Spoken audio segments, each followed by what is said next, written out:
नमस्कार साथियों, स्वागत है आपका BNK24 यूट्यूब चैनल पर। बहुत बहुत साथियों, आपका आज तय करेगा कि कल आप कहाँ रहने वाले हो। आपके आज के किए गए निर्णय व प्रयास ही आपके भविष्य की नींव रखते हैं। इसलिए सकारात्मक सोच के साथ निरंतर आगे बढ़ते रहें, हमेशा पढ़ते रहें, अपने आप को अपग्रेड करते रहें। पढ़ना बहुत ज़रूरी है साथियों। आज मार्केट की क्या बात करें। मार्केट आज बहुत गोता लगा के बंद हुआ है और जनरली मैं खुश किसी और वजह से हूँ। खुश होने का मेरा जो पीछे कारण है वो बाज़ार में होने वाली गिरावट और चीप रेंज में मिलने वाले अच्छी कंपनियों के भाव में जो शेयर है। आज अगर निफ्टी की बात करें साथियों, तो निफ्टी 108 पॉइंट गवा के 23,208 पॉइंट पर बंद हुआ, लगभग एक तरह से अपने सपोर्ट जोन में है। और सेंसेक्स की बात करें, सेंसेक्स जो है 423 अंक गंवा के 76,619 पे जाके बंद हुआ। और बैंक निफ्टी की बात करें तो बैंक निफ्टी 738 पॉइंट लुढ़क के अपने 48,540 के लो पर बंद हुआ। तो आज की गिरावट को क्या, इसके पीछे दो तीन फैक्टर हैं, उनको थोड़ा सा एक बार समझ लेते हैं कि इस गिरावट की क्या वजह समझा जाए। देखो, क्या मार्केट साथियों इनरेशनल है। इनरेशनल क्यों है कि ऐसा नहीं है कि किसी भी कंपनियों के अच्छे रिजल्ट आएंगे तो वो स्टॉक बढ़ेगा। ऐसा कई बार देखा गया है। मार्केट में भी सेक्टर रोटेशन चालू है और प्री बजट जो रैली में बता रहा था पेंडिंग है, तो प्री बजट रैली के चलते अभी आपने देखा होगा आज जो फर्टिलाइजर से रिलेटेड स्टॉक थे, जो पेट्रोल वगैरह से, अभी जैसे रिलायंस का आज रिजल्ट अच्छा आया, तो रिलायंस से रिलेटेड जितने भी पेट्रोलियम से रिलेटेड स्टॉक थे ना, सबके सब भागे। लेकिन दबाव देखने के लिए मिला तुम्हारा इन्फोसिस में। इन्फोसिस का रिजल्ट साथियों बहुत अच्छा रहा, लेकिन रिजल्ट अच्छा आने के बाद उसका ADR घट के आ गया, तो उसके चक्कर में इन्फोसिस की आज 6% के आसपास पिटाई होगी।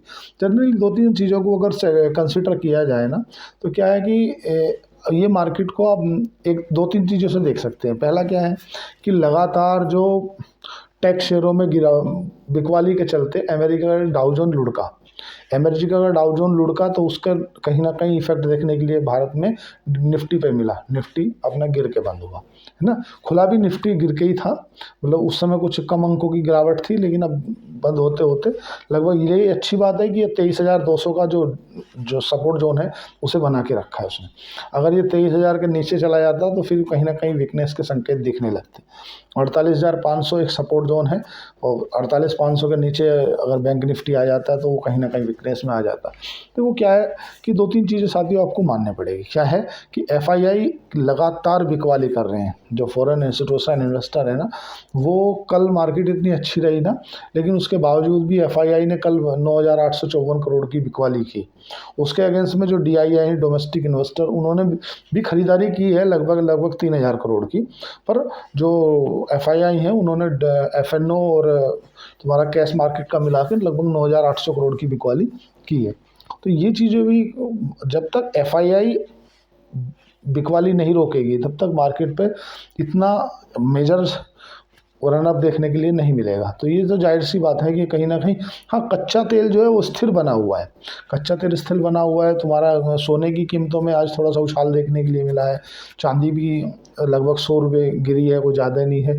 और तुम्हारा जो कॉपर है, एल्युमिनियम, जो कॉपर, ये इन सब चीज़ों में बढ़त देखने के लिए मिली है। ऑल ओवर निफ्टी ने अपना 23,000 का जो सपोर्ट जोन है उसको बना के रखा है, बैंक निफ्टी ने बना के रखा है। अब समझ लेते हैं कि ऑल ओवर अभी हमें मंडे के लिए क्या स्ट्रेटजी अपनानी चाहिए, मंडे में क्या हो सकता है, या पहले मार्केट गिरी उसके लिए दो तीन जो की फैक्टर है उसको डिस्कस कर लेते हैं। तो आज एक तो सेबी का एक सर्कुलर आया। देखो उसमें क्या है कि जो कुछ कंपनियों पर अभी कार्रवाई भी हुई है, जो SME सेक्टर की कंपनियां हैं, जिन कंपनियों में होता क्या, पंप एंड डंप की कार्रवाई हो जाती है कई बार, कि प्रमोटर एक बार कोई भी स्टॉक को अपर सर्किट लगाते ऊपर ले जाता है, और जो रिटेल निवेशक होते हैं, जो छोटे निवेशक होते हैं, वो कंपनी को बिना फंडामेंटल देखे, बिना बिजनेस मॉडल समझे उसमें निवेश कर देते हैं, और वो ऊपर जाके फिर वो लोअर सर्किट में नीचे आ जाता है, आप उसे बेच भी नहीं पाते हो। तो पंप एंड डंप की कंडीशन में जो तुम्हारा प्रमोटर होता है या जो भी उसको मोनोपुलेट कर रहा होता है शेयर को, वो पैसा कमा के निकल जाता है और कहीं ना कहीं रिटेलर फंस जाता है। तो उसको संभालने के लिए सेबी ने एक दो कंपनियों के ऊपर थोड़ा कार्रवाई की है, तो वो थोड़ा सा सख्त भी मिलेगी। अब देखेंगे अच्छा क्या रहा आज या बुरा क्या रहा। तो साथियों, अच्छे की अगर बात करें तो अच्छाई तो पहला ये है कि जो DII हैं, जो डोमेस्टिक इन्वेस्टर हैं, वो लगातार खरीदारी कर रहे हैं। कहीं ना कहीं उन्होंने बाज़ार को हौसला दे रखा है। डीआईआई कौन होते हैं, पहले ये समझ लो। क्या आप सब जानते हो, बल्कि मेरे कुछ व्यूवर्स हैं जो नहीं जानते होंगे डीआईआई कौन होते हैं। डीआईआई में साथियों जो डोमेस्टिक इन्वेस्टर होते हैं, जो जैसा तुम्हारा एलआईसी हो गई, जो वो डोमेस्टिक इन्वेस्टर है, एसबीआई म्यूचुअल फंड हो गया, एचडीएफसी म्यूचुअल फंड हो गया, जो निपॉन म्यूचुअल फंड हो गया, या जो कोटक म्यूचुअल फंड, जो म्यूचुअल फंड होते हैं, क्योंकि कहीं ना कहीं अगर एफआईआई माल बेचेगी तो किसी को तो खरीदना है। रिटेलरों में उतनी कैपेसिटी नहीं है कि वो माल खरीद ले। रिटेलर तो बहुत छोटे लेवल का काम करते हैं और वो बेचते हैं 10,000 करोड़, 8,000 करोड़, 9,000 करोड़, तो उनके पास उतना पैसा ही नहीं है, तो कहीं ना कहीं डीआईआई माल खरीदती है। और फिर डीआईआई से ही वो माल खरीदते हैं जब वो कहीं ना कहीं जो विदेशी संस्थागत निवेशक वापस लौटते हैं ना बाजार में, तो वो माल किससे खरीदते हैं, डीआईआई से खरीदते हैं। कहीं ना कहीं प्रॉफिट जो होता है डीआईआई को ही होता है। तो पहली बात तो ये अच्छी हुई कि जो खरीदारी है वो डीआईआई की लगातार जारी है। दूसरा, बाजार का जो थोड़ा संभला, वो संभलने के पीछे जो कारण रहा वो रहा रिलायंस के दमदार नतीजे। रिलायंस ने बहुत दमदार नतीजे पेश किए और उनका जो ऑल ओवर देखा जाए ना, जो रिलायंस की प्रॉफिटेबिलिटी और मार्जिन पर भी इफेक्ट पड़ा, मतलब अच्छा प्रॉफिट मार्जिन निकल के आया। पुट कॉल रेशियो जो निफ्टी का है वो काफ़ी हल्के हो रखे हैं, मतलब बहुत कम है। पीसीआर रेशियो जो है ना, पुट कॉल रेशियो, वो बहुत कम है, मतलब बाजार हल्के हो रखे हैं। ओवरबोट जोन में है, मतलब ओवर सोल्ड जोन में है, मतलब बहुत ही कम में ये मान के चलो तुम। दूसरा क्या कि बाजार ने 23,050 की जो से 3 दिन लगातार रिकवरी की है ना, उसने क्या है अल्टीमेटली साथियों सेंटीमेंट सुधार दिया है। आदमी क्या है, जो रिटेल निवेशक है या और भी कोई, वो सेंटीमेंट की गिरावट देखता है, अरे यार ये बेचो बेचो बेचो बेचो बेचो बेचो बेचो, तो कहीं ना कहीं सेंटीमेंट सुधरा है। दूसरा क्या है, एक ये अच्छा रहा तुम्हारा जो अभी इन्फोसिस का रिजल्ट अच्छा है, बट उसका जो एडीआर घट के आया वो थोड़ा देखना पड़ेगा। उसने कहीं ना कहीं इन्फोसिस को टेंशन में डाल दिया। और बाजार की जो आईटी का जो आज पूरा ऑल ओवर माहौल बिगाड़ा है ना, किसी ने गिरने वाले, अगर किसी एक ना एक सेक्टर की बात करें तो सब आईटी सेक्टर है, जो आईटी सेक्टर है, आईटी सेक्टर गिरा। और वो क्या इन्फोसिस के कारण गिरा। दूसरे जो गिरने में जिसको लीड किया वो बैंकिंग ने किया। और बैंकों में भी तुम्हारा जो एक्सिस बैंक के जो रिजल्ट आए हैं बहुत ही ख़राब आए हैं, और एक्सिस बैंक के रिजल्ट बहुत ख़राब आए हैं, उसने कहीं ना कहीं बाजार का मूड माहौल बिगाड़ा। तो बैंकिंग सेक्टर को जो लीड करने के लिए जिसने एक आग लगाने का काम किया वो एक्सिस बैंक ने किया। और जो आईटी सेक्टर में एडीआर घट के आया इन्फोसिस का। और अभी कल फिर नतीजे हैं, देखो कल नतीजे हैं, एसबीआई लाइफ के नतीजे आने वाले, टेक महिंद्रा के नतीजे आने वाले, आज विप्रो के नतीजे आने वाले हैं। तो इनके नतीजे क्या करते हैं, इससे कहीं ना कहीं मंडे को होने वाले एक्शन पे थोड़ा नज़र रहेगी। और 20 तारीख में जो डोनाल्ड ट्रंप है, डोनाल्ड ट्रंप अपनी शपथ ग्रहण करेंगे, तो उसका थोड़ा सा इफेक्ट देखने के लिए मिलेगा। कच्चा तेल अपने आप में स्थिर बना हुआ है, बहुत ज़्यादा टेंशन लेने की बात है नहीं है। एक चीज़ लेकिन साथियों माननी पड़ेगी कि तुम्हारा हेवल्स के नतीजे बहुत ख़राब आए, लेकिन नतीजे ख़राब होने के बाद भी स्टॉक लगभग 2% चढ़ गया। मैं आपसे कई बार कह रहा था कि ये क्या है, अल्टीमेटली आपको इस चीज़ देखनी पड़ेगी।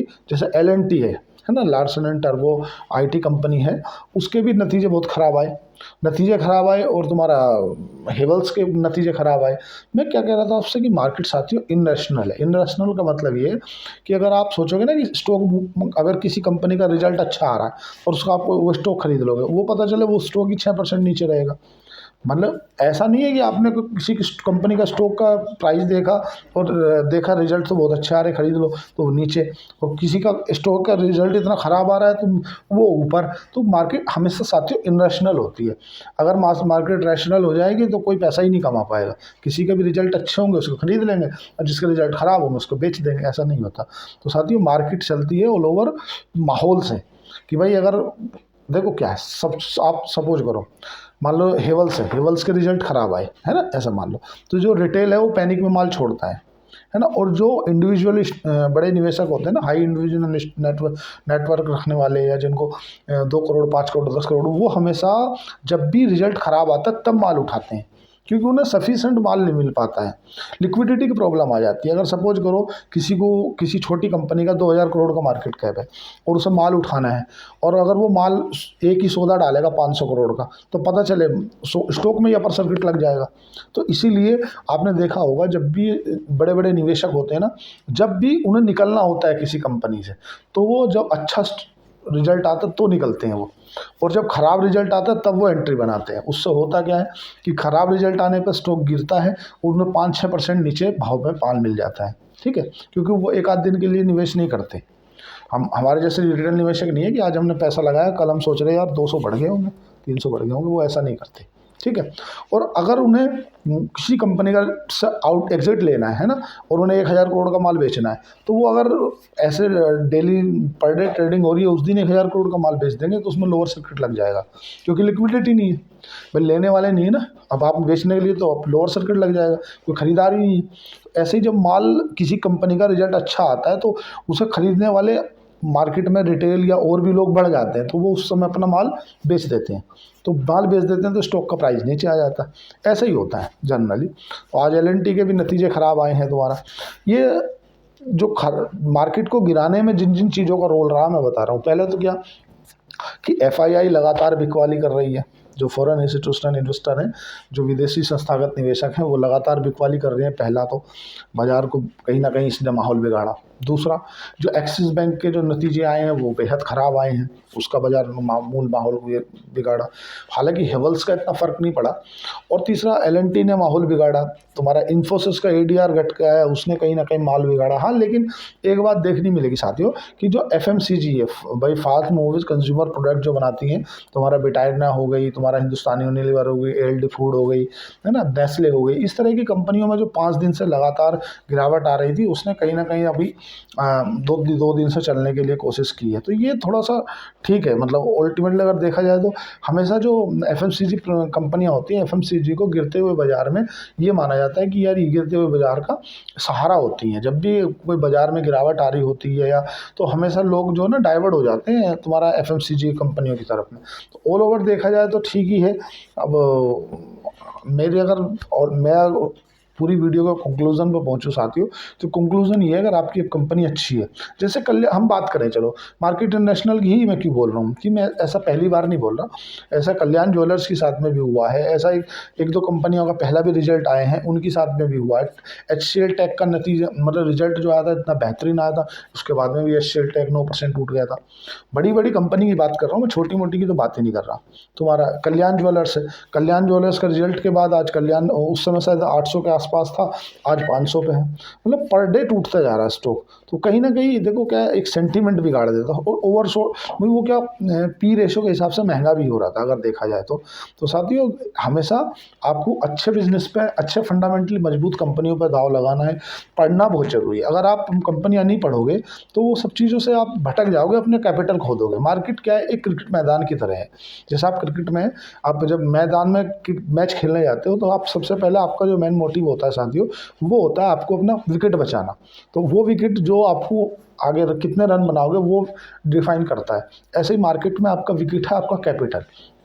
अगर आपके गलत डिसीजन से, गलत किसी कंपनी में निवेश करने से अगर आपने अपना कैपिटल खो दिया ना, तो आप दोबारा रिकवर नहीं कर पाओगे साथियों। इसलिए मेरे कुलश्रेष्ठ गिरी हैं, मेरा पुत्र हैं, वो आपसे कुछ कहना चाहते हैं, बेटा बताना। नमस्कार साथियों, पढ़ना बहुत जरूरी है भविष्य के लिए। साथियों ये हमेशा अगर अपने बच्चों को भी ऐसी सीख दें कि हमेशा पढ़ें। बहुत इंटेलिजेंट पर्सन है, मतलब मेरा बेटा है, मतलब ये मान के चलो कि 8 घंटे, अगर ये हॉलीडे है, छुट्टी है, नहीं गया तो प्रयास करता है कि 6 घंटे 7 घंटे स्टडी करता है, पढ़ता है। मतलब मेरे को लगता है कि यार ऐसा हर एक बच्चे के अंदर जीनियस रहना चाहिए। साथियों आज के लिए इतना ही, धन्यवाद, थैंक यू।